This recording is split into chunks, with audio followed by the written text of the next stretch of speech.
Hi guys, welcome you all back to my channel Edu Sage, जहाँ पे हम education और सक्सेस के अमालगमेशन के बारे में बात करते हैं। आज की हमारी वीडियो है section 11 and section 12 of Indian Contract Act 1872 which talks about competency and the unsound mind in order to get into the contractual terms.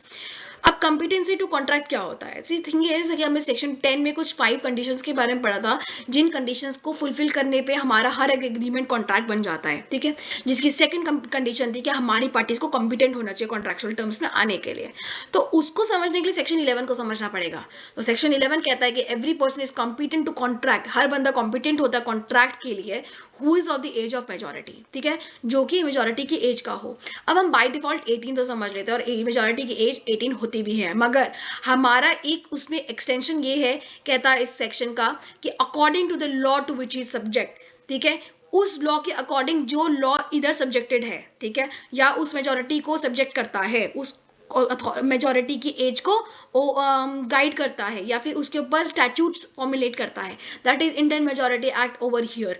अगर आप इसके साइटेशन फुटनोट पे चले जाएंगे, सेकंड फुटनोट पे इंडियन कॉन्ट्रैक्ट एक्ट के, bare act के, तो यू विल रियलाइज कि it has been written the Indian Majority Act. तो इंडियन मेजोरिटी एक्ट के अकॉर्डिंग जो भी इंसान मेजर होगा वो कॉम्पिटेंट होगा कॉन्ट्रैक्ट में आने के लिए। And second condition, and who is of sound mind. Sound mind मतलब कि वो अपने होश और आवाज में रहता है। ठीक है, and is not disqualified by contracting by any law और टू विच ही सब्जेक्ट। मतलब कि कोई प्रिजनर है, उसको फांसी की सजा होने वाली है, या जस्ट एन एग्जांपल उसको मर्डर की सजा है, तो उसको लाइफ इम्प्रिजनमेंट है, रिगरेस या फिर सिंपल एनीथिंग। तो and he has been disqualified from getting into any contractual terms. Prisoners को mostly contractual terms में आने की allowance नहीं होती है, because they know कि वो fulfill नहीं कर सकते further conditions। तो अगर वो disqualified है किसी law के through कॉन्ट्रैक्ट में आने के लिए, तो भी वो कॉन्ट्रैक्चुअल टर्म्स में नहीं आ सकता। तो 3 condition, he should be of sound mind, he should be a major, and he should not have been disqualified from any law to which he is been subjected. ठीक है, section 12 talks about what is a sound mind for the purpose of contracting. तो हमने बोला ना second point के what is a sound mind. ठीक है, ये साउंड माइंड के पॉइंट रखा ना, तो हमने साउंड माइंड को फर्दर हम पढ़ेंगे सेक्शन 12 में। a person is said to be of sound mind for the purpose of making a contract।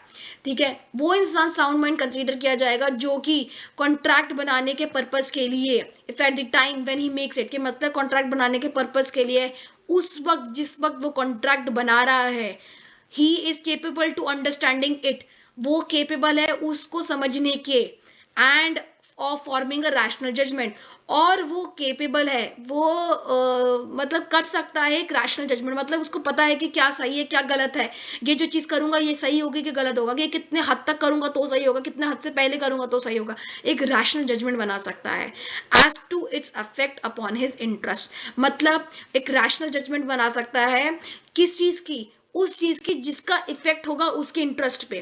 क्योंकि अग्रीमेंट या कॉन्ट्रैक्ट के अंदर तो आप कभी आओगे ना जब वो आपकी इंटरेस्ट से रिलेटेड होगा, तो उसका क्या एक रैशनल जजमेंट रहेगा अपने effect on its affect, as to its affect on his interest, वो उसके ऊपर एक रैशनल जजमेंट बनाना या उसको अंडरस्टैंडिंग देना, तो उसे साउंड माइंड कहा जाएगा।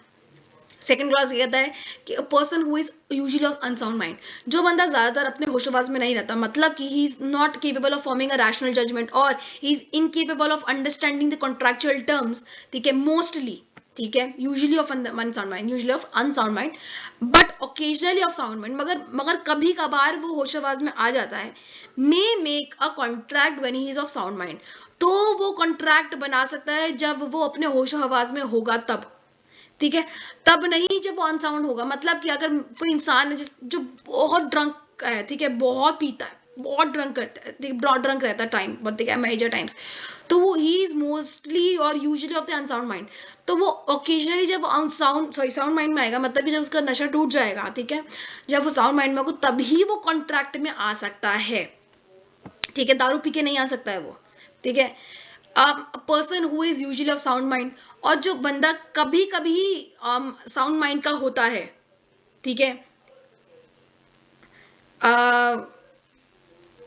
सॉरी, जो यूजुअली ऑफ साउंड माइंड, ठीक है, सॉरी, हाँ, जो इंसान ज़्यादातर होश आवाज में रहता है, but occasionally of unsound mind, मतलब कभी कभी वन साउंड होता है, जैसे कि दौरे पड़ते हैं किसी किसी को, नहीं का, कभी कभी ओकेजनली उसको दौरे पड़ रहे हैं, may not make a contract when is of unsound unsound. तो ऐसा नहीं है कि दौरे पड़ रहे हैं वो साइड में अपना कॉन्ट्रैक्ट के लिए उस पर साइन कर रहा है, नहीं, he will only make the contract, he will only get into the contract when he is of the sound mind, not when is अनसाउंड unsound. Mind at any point of time a person should get into a contract when he's of sound mind, a major, and he's not been disqualified by any law under section 11 and 12 of Indian Contract Act 1872.